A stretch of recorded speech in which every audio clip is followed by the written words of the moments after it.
Well, kia ora and welcome into the Harness Half Hour, brought to you by HRNZ Marketing. Our guests today are Alicia Harrison, Peter Jensen, Karen Blanchard, Anthony MacDonald and Richard Wilson. Plus, stay tuned for your chance to win a $100 Addington Pantry voucher thanks to Addington Raceway. And it's time now for the Harness headlines. Alicia Harrison was crowned the Macmillan Equine Feeds New Zealand Junior Driving Champion at Addington on Friday night. After collecting a win and a third on the first night of competition at Forbury, Alicia went on to win at Addington on Friday night and was able to collect just enough points in the fourth heat to claim the victory. Second in the championship was Benjamin Butcher, with Mark Hurrell third. Sociable was victorious in the Queensland Oaks on Saturday night for her Kiwi connections.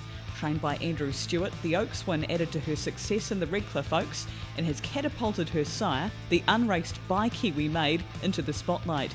Congratulations to owners Hamish and Kim Scott, Lisa Shirtcliffe and John and Sandra Howson. Chicago Bull is aiming for the New Zealand Cup, Gary Hall Sr. has confirmed. The horse will likely tackle the Victoria Cup before heading to New Zealand, should all things go to plan of course. Hall reports the horse has come through his first up run well.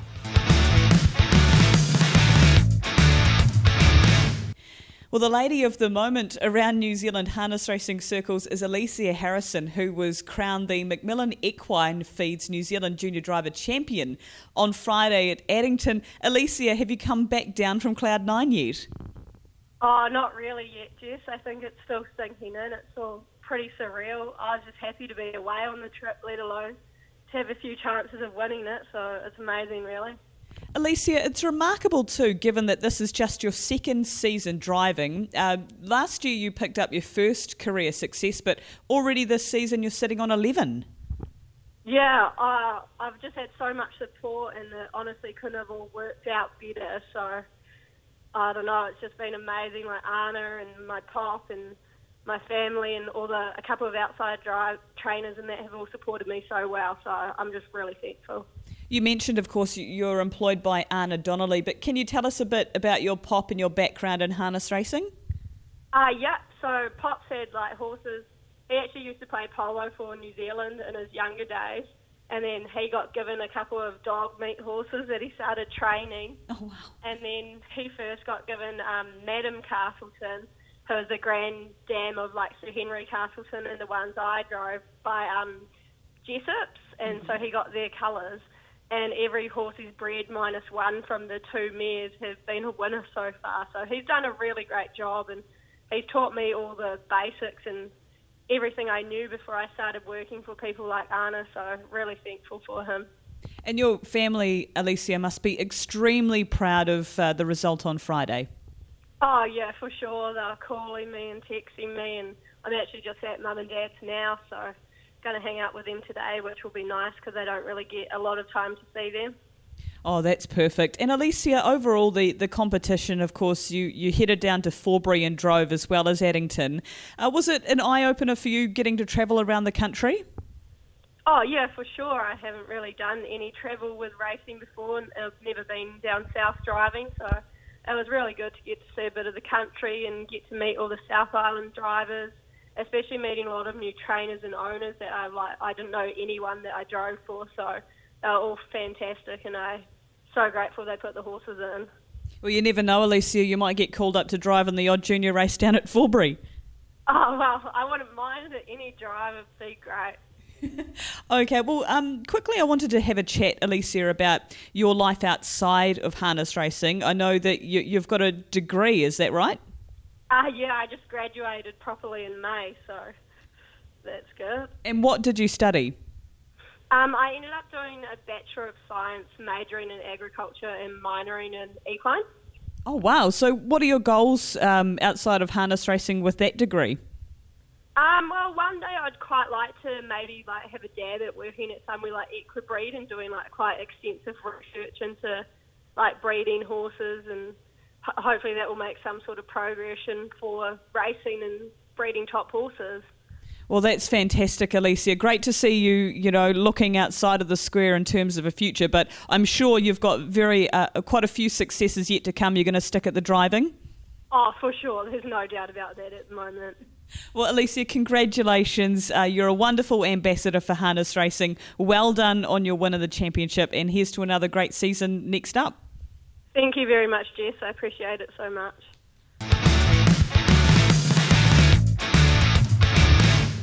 Time to check out the social media news headlines from around the world, and starting off with New Zealand. Danny Elfield features on the HRNZ platforms after collecting her first training success that came at Ashburton on Sunday with Sans Lasou. Congratulations, Danny. Also, thanks to Addington Pantry Online Catering, we're giving away a $100 voucher. Simply like the HRNZ Facebook page, share the Harness Half Hour podcast post to be in to win. Be sure to comment why you would like to win this great prize under the post, and we will announce a winner next Tuesday here on the Harness Half Hour. Thanks to Addington Pantry. Visit addington.co.nz to order online. Also, check out the HRNZ website for the very latest on Lazarus, direct from his new trainer Jimmy Tagter. He is aiming to qualify Lazarus at the Meadowlands in 4 weeks' time. From Australia, Adam Hamilton has tweeted the latest updates on Let It Ride starting in the Blacks Are Fake, and also the latest updates on Soho Tribeca's injury. And from the USA and Canada, Better Than Cheddar's little brother Courtly Choice won the $700,000 Meadowlands Pace. It was driver David Miller's first win in the great race after 19 attempts.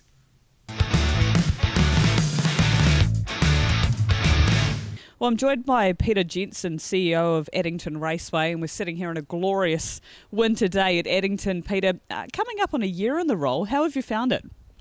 Yes, it's been a really interesting year. I've learned a lot about the industry from the inside. I thought I knew a lot from the outside, but it's been a challenge, but at the same time I've really enjoyed it, and I think the industry, we know it has its challenges, but I really genuinely feel that we're well placed to move forward. Sitting in spectators on a day like today, I've been here for lunch a few times, it seems to be humming in terms of, people attending not only on race day but for lunch and with their friends. I think all of us in the industry need to be able to produce revenue from outside of racing. It's really critical, and we've got wonderful facilities here, so we're running something like 600 or 700 events a year, on top of course, everything that you see in spectators. We had a massive crowd here after the Crusaders-Hollanders game on Friday night, and so those things are really important to us, and we're working really hard to increase those revenue streams for the good of the industry. You've got a lot of initiatives underway, Peter, but first and foremost, we're going to chat Met Multiplier. There's going to be a bit of a change to that. There is. Look, we're developing a very good relationship with the local Trainers and Drivers Association, and one of the things they talked to us about earlier in the year is whether we'd be prepared to include amateurs again in the Met Multiplier. So we've had a look at it, and we've decided we will do that for the new season. So what the terms and conditions will be next year is that you can run in amateurs to qualify for one of your 15 starts in 12 months. However, 10 of your races will need to be in professional races, and you can run 5 in amateurs. So I think that's a really good compromise position. And the good news is the Met Multiplier will run for 7,000 next year, 5,000 to the winning connections and 2,000 to the trainer. Okay, so that's the update on Met Multiplier, and the 1980 metre distance, you're going to be trialling that for a month. We are. So we ran it for the first time on Friday night. Again, that was something that we talked to the Trainers and Drivers Association about, and looking really to make that start the fairest it possibly can be. As many people will remember, it was 2,000 metres before it went to 1950. And we had a look at it, surveyed the track, and decided that 1980 was the ultimate fair start point. I think that was displayed on Friday night when we had 7 races over 1980, and the winners came from a varying range from 4 through to 11. And the interesting thing now with the 1980 is that run to the first turn is now longer than the 2,600 metre mobile start point. So we really like what we've seen so far, but we will run it for the full month, then we'll review it with the association. And at this stage, it looks like it's likely that we'll go ahead with 1980 full time. Okay, and potentially for the Jules as well? That's right. If we stick with 1980, then that'll certainly be the Jules distance. What we have agreed with Harness Racing New Zealand is if we run the 1980, it will be a maximum of 12, so there'll be 8 on the front line and, of course, 4 on the second. Okay, so that is an update on the 1980 trials. Kiwi Punters Championship, this is always popular. It is, and look, we're really excited about where that's going this year. We've had a really good interaction with the New Zealand Racing Board to make that happen. And probably 2 of the key challenges, or changes this year rather, firstly that we're starting a little earlier this year, so some of our participants felt that we got a little bit compressed over the last couple of years in terms of running heats week to week, so we're changing that. There's 12 heats, first one starting here at Addington on August 3rd, and heats right around the country, and the last heat will be early in November with the final here on show day. The most exciting change for the year is the ability this year to be able to back fixed odds.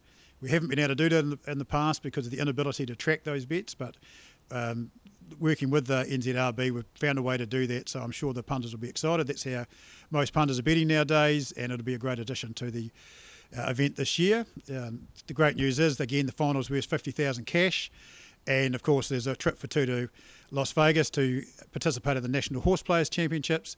That's worth a very cool US $2.5 million. So I think most people are pretty excited about that opportunity.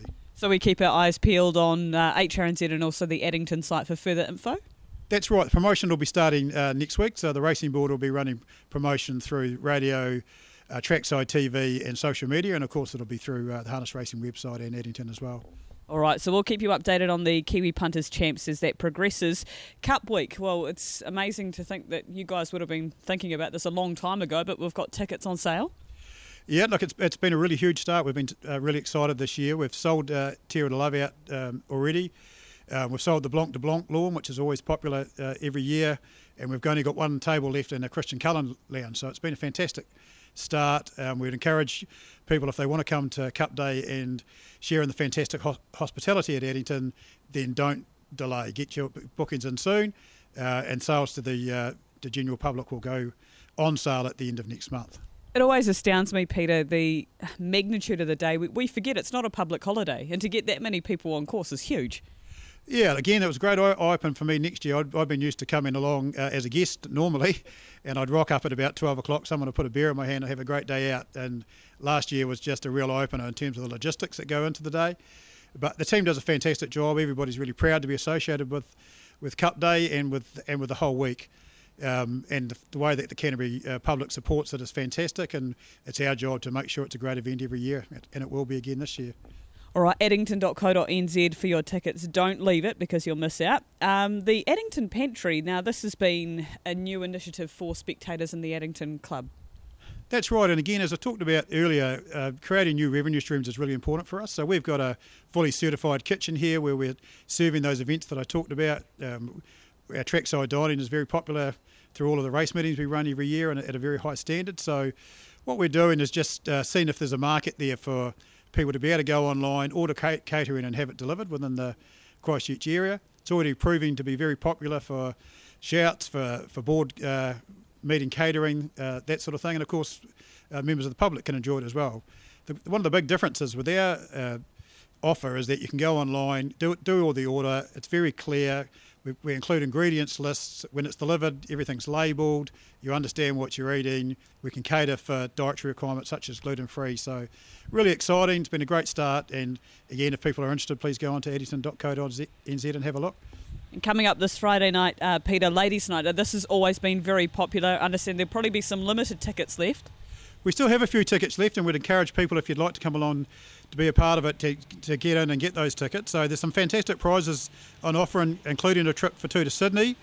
Pasco's, the jewellers, have given a 1 carat diamond, which I think most people would be pretty interested in being a part of. So it's a great night. DJ Luke will be playing the whole night. Of course, the racing's on.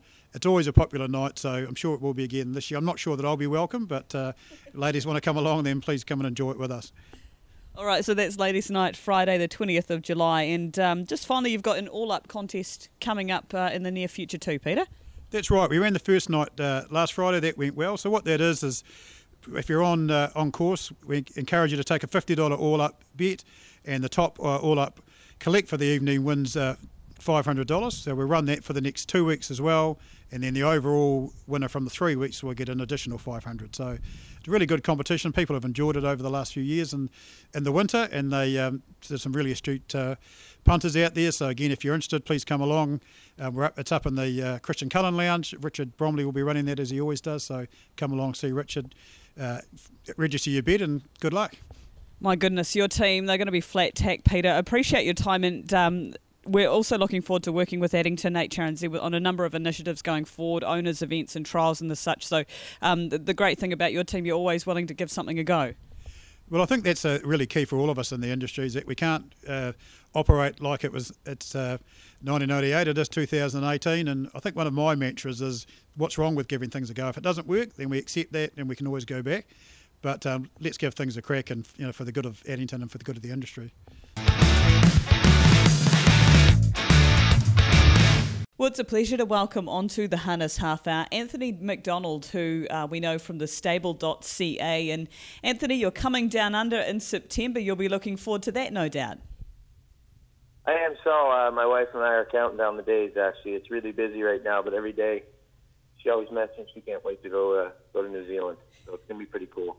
Well, we can't wait to have you, Anthony. And just a bit of a background around the stable. Can you quickly tell our listeners about the setup and how it came about?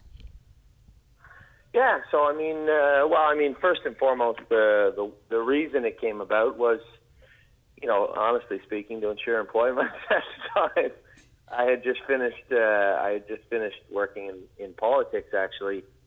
When we had lost the slots over here, I ran for a seat in, I don't know what would be the equivalent in New Zealand, but it would be, quite frankly, I ran to represent 122,000 people in southwestern Ontario and finished second.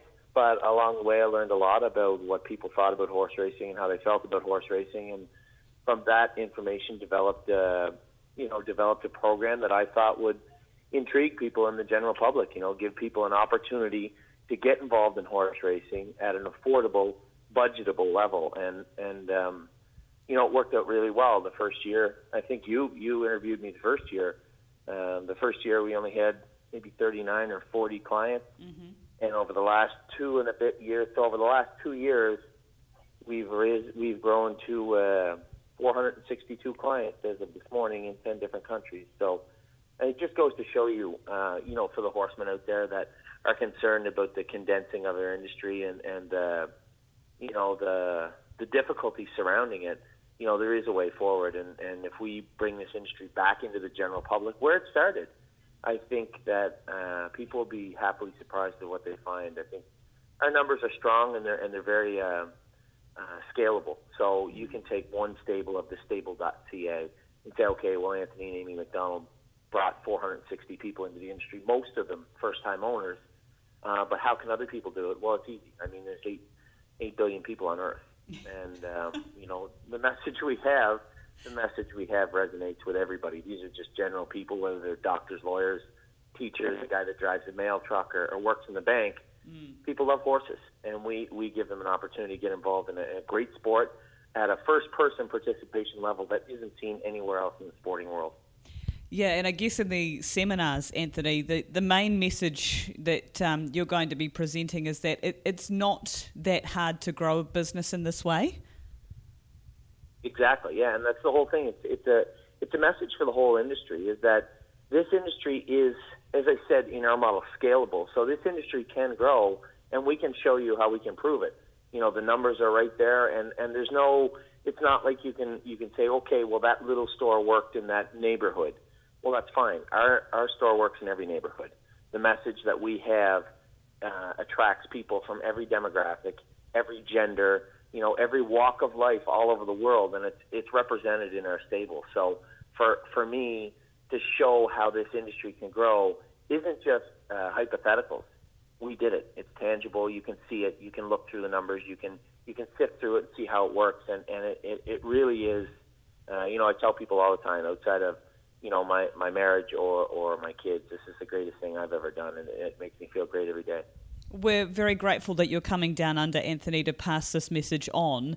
Understand, too, that this year you guys are looking like you could potentially be starting in the Hambletonian in some massive stakes races. Yeah, I mean, we've been very, very fortunate. I mean, this all revolves around the people that we attract, too, good, hardworking people that want to be involved in something and grow it with us and make it bigger. And last year we were fortunate enough to have one of the top colts in Pennsylvania and Lawmaker. He had a slight injury at the start of this year, and we didn't really know how it would turn out. And then he bounced out and was third beat length in the Beal. He trotted 152-1 over the Poconos, and he will be heading to the Hambletonian, barring any unforeseen injuries between now and then. So we have a lot of people that are really excited about what's going on. We've started our 2-year-old stake season over here in many fronts in many different jurisdictions in North America. We've already had 6 stake winners. Last week we won 3 major stake races in Ohio, which was really, really cool for us. I really like Ohio. The people are nice there. It reminds me of home, and it's a great racing circuit also. So Ontario starts tonight. We're racing in the 2-year-old pacing fillies division tonight, and then we have some horses Thursday in the 2-year-old colt pace division, and then the trotters are next week. Well, I know you're a busy man. You're about to head to the track yourself, Anthony, but just finally, before we sign off, if anyone in New Zealand is listening to this, and we've opened your seminars, they're free, so Invercargill, Christchurch and Auckland, and you will be speaking at our annual conference as well. What can you say, Anthony, to encourage someone to come along and just hear what you've got to say? Well, listen, I think we all love this game. You know, once it gets in your blood, whether it's in Canada, the United States, or New Zealand, once it gets in your blood, it stays there forever. And I think we've all seen a real dramatic slide in our industry over the last decade. And we've all wondered what we're going to do and how is the industry going to survive, and if so, how is it going to grow? And I think this has been a real stumbling block for our industry across the board. And to have a model that works, to have a model that it isn't a guy telling you about what he thinks will work, it has.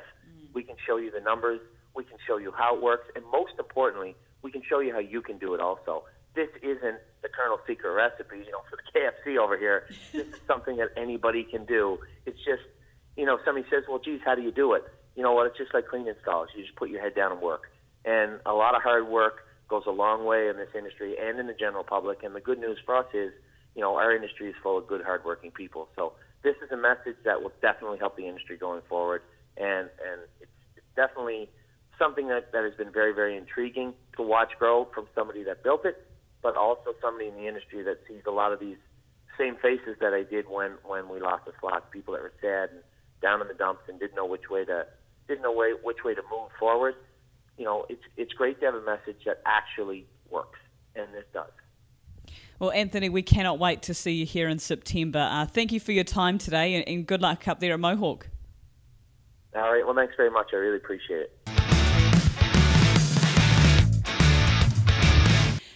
Well, it's that time of year again when the yearlings are keenly anticipated on the tracks in terms of the Franklin Park Yearling Parade. And one of the people tasked with putting this successful event together is Karen Blanchard. Karen, thank you very much for your time. And firstly, can you tell us a bit about your role with Franklin Park? Well, Jess, my role with Franklin Park is very varied. I am the general manager of it. However, that covers lots of territory. We have 96 acres here, 3 training tracks. We have 7 barns, and in those 7 barns there's 10 trainers, as well as the other trainers that have got properties that have laneways that get to the track facility. So on an average, there's about 200 horses worked here every morning. So it keeps me busy. So there's the maintenance, obviously, of the property and liaising with our track staff and liaising with the trainers, and all that comes with those day-to-day running of a facility like this. And then I get involved in the sponsorship side of things.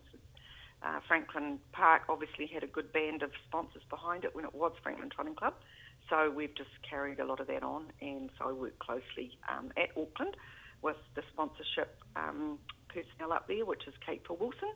So, yeah, so that's some of the things that I do.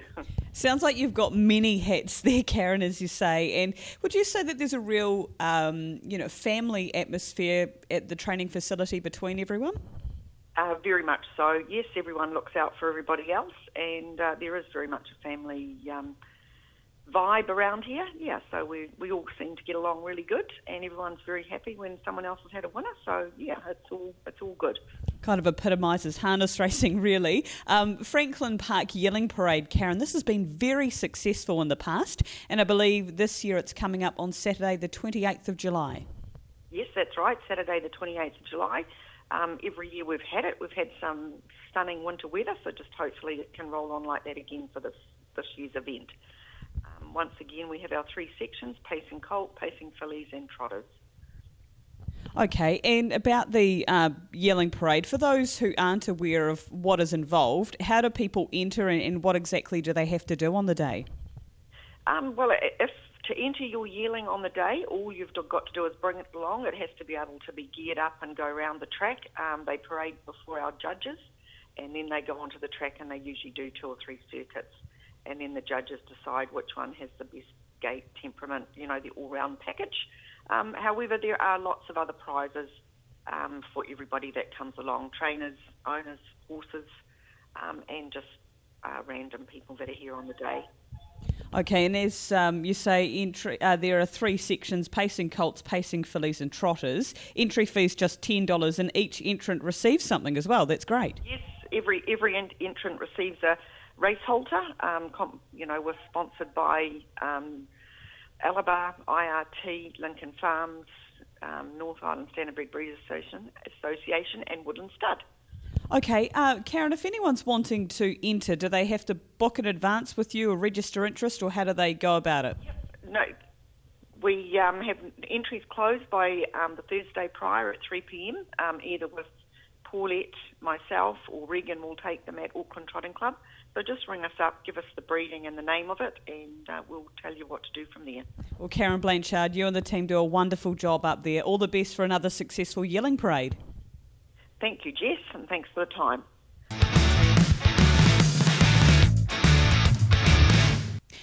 Well, Richard Wilson, harness bookmaker for the New Zealand Racing Board, thanks for your time again. First and foremost, how are those school holidays going? Yeah, not too bad. Jess, the weather hasn't been too good, so we haven't had too many trips. But the kids have been well behaved, so we can't complain with that. All right. Well, we'll get your mind frame into the work side of things first and foremost, Richard. Thursday night, Forbury Park, a bit of a big bet there in Jamie's Bad Boy, race 7. Yes, definitely the best backed horse on the night there. It was close to $15,000 in total in the win book on him. He was opened at $3 into $250. There was a $1,000 bet at the $290 and a $2,000 bet at $250. So they were the tip of the iceberg, and there was just $43 invested on the winner, Bhakti, at huge odds there. So that was a good result for us. Punters fared a little bit better elsewhere though. Kiwi Crusher, very solid in the betting at $260.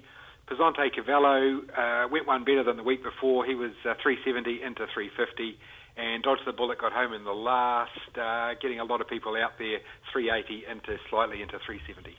All right, so we go from Forbury Park up to Auckland, up the top of New Zealand Friday night, and they were in great form, the punters there. They certainly were early on anyway, Jess. The best 2 bets were both early on there on Cyclone Banner in the first, $600 on at $780, and then another $500 at $720. Nice returns for those 2 punters. And then they latched on to Van Halen later on too. Race 2 there, Jess, $16 into $14, not a great result for us. And then race 3 in the shadows, $3 in the slightly to $290. Again, a lot of punters on there. So after 3 races, things were looking pretty bleak. But then we had a bit of luck, I suppose you could say.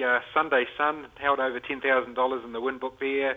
What a massive run that was, but the early mistake proved very costly in race 4 and got us out there a wee bit. And then a couple of big bets to miss later on. $3,000 on Ash at $230 and a $1,500 bet on Alta Leone at $250. So things evened up a little bit, but punters still came out on top. And, of course, the other meeting on Friday night at Addington, and some juicy bets by the look there. Yes, there were. There were some decent price winners there, but punters are sort of onto it there. So the best was $1,000 on Dexter Dunn in the Drivers' Challenge, and he was at $480. So not very Dexter Dunn-like odds there. He's usually odds on to win the challenge, but he was at $480, and one punter certainly capitalised on that. There was $440 on Bring It On Home at $750. That was a pretty good return there. $250 on Running on Empty at $10. $500 on Diamonds and Cash in the non-tote race at $5. And then there was $8,000 on Cash and Flow at the $1.25. So all those last 3 bets there, roughly $2,000 profit, but vastly varying amounts of outlay. Yeah, it certainly was. And there was a decent go, I understand, on the bullpen, especially to run in the top 3. Yes, indeed. Yeah, there was a couple of big bets there. $3,000 at $1.60 and another $5,000 at $1.40. So that one I think he over-raced and pulled a bit during the running and dropped out, so that was good for us. Later on, though, $2,000 on Miss Pinocchio at $2 and $1.90. That was another one, gave us a little bit back there too, so we're starting to claw things back. And then Alicia Harrison got up in the Junior Drivers Challenge over the 2 days there at Forbury Park and again at Addington. She opened at 41, and there was a number of bets on her, Jess. The best one, $50 at 41, so brought us back to earth a wee bit there. I bet it does, and I'm sure most of that would probably be her family, wouldn't it? I can neither confirm nor deny that, Jess, but there were quite a number of $10, $20 bets. Oh, good on them too, and well done to Alicia. Sunday at Ashburton, the punters had a good day there. Yeah, they did really. They got the better of us there. It would have been a fantastic day for the punters too had Naya Franco won the last. Gee, there was a heap of multi-bets ending on her, Jess. The liability was up over $50,000 there. She was also clearly the best backed in single bets as well. There was a $1,000 bet actually on the winner, Class Reactor, at 620. But even with that, the result was okay for us, much better certainly than Naya Franco would have been. But earlier on, punters got the ball rolling with Fly and Millie Mac, $2,500 on at $250, and then $4,400 at $240, a couple of $1,000 bets at $230 and $220. So yeah, very well back there, Fly and Millie Mac, and got the job done. And then race 4, Sir Fortune, also strongly backed, opened at $650, was into $640, and then a slight drift back out to $460, I think, which was roughly about the average price bet about Sir Fortune. So that just shows how much support there was. It was a $1,000 bet at the $450, and he got punters home again there, leading all the way. And then later on the Cup, CC Senor, the worst result for us in the Winter Cup. Couple of $700 bets at $550, and there was quite a few multis ending on him as well, so there was a bit of damage there. Yeah, it sounds like a rough day at the office for you guys at Ashburton. And multi of the week, you've been highlighting these for us. So good to see there's no Goulburn Greyhounds in this one. Exactly, yeah, they stuck to what they knew here at Addington. Just a little 3-leg multi for $25. His Royal Harness at $370. Monrika at $420 and James Butt at $520, so nothing outside the square too much there. But that $25 returned $2,020.20. And that would have paid for quite a few school holiday excursions, I'd imagine. Exactly, it would have, yes. I really needed to get that myself. Well, good on you, Richard. And of course, New Zealand Cup market has, as we mentioned last week, has been opened. Yeah, it's been open for a week now. Sunday week ago we opened, and just had a quick look yesterday at noon. There was 105 bets worth just over $9,000 in the first week, so that's not too bad. It's a very even cup, of course. $5.50 for the favourite Ultimate Machete. A bit of unfortunate news coming out of Saturday night with Soho Tribeca sustaining a bad injury there on Saturday night, and so won't make the cup, I don't think. I'm pretty sure he'll be out for at least 6 months. So. Bad news there for the Aussie Raiders, but there's still some other ones there, including Chicago Bull, who has been fairly well backed. It opened at 21 or maybe even 26, is in now to $9. Yeah, and great reports too coming from the Hall team. All systems are go for the New Zealand Cup trip for Chicago Bull. So, Richard, thank you very much for your time. I appreciate you taking time out of your day at home, and we'll catch you next week. Yep, not a problem, Jess. And just only 7 meetings left for the rest of the season. So we're getting near the end, and then it'll all start again, of course, come August the 1st. Yeah, Groundhog Day, isn't it? Exactly. Thanks, Richard. We'll catch you next week. Very good, Jess. Thank you.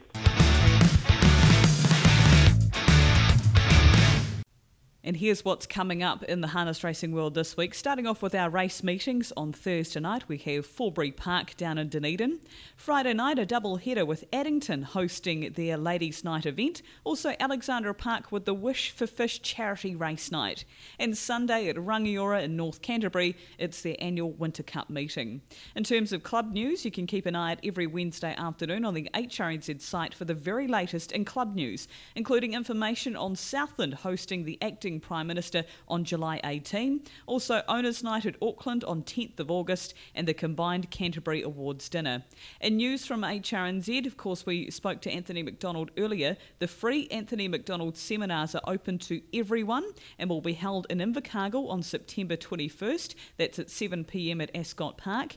Addington Raceway, which is Tuesday 25th of September, 7 p.m. in Karaka, Wednesday 26th of September at 7 p.m. They are free, but please RSVP to jess@hrnz.co.nz so we can get numbers right. And that's it for this week's Harness Half Hour. Thanks to HRNZ Marketing. Check out the HRNZ website and social media platforms each Tuesday for the very latest episodes.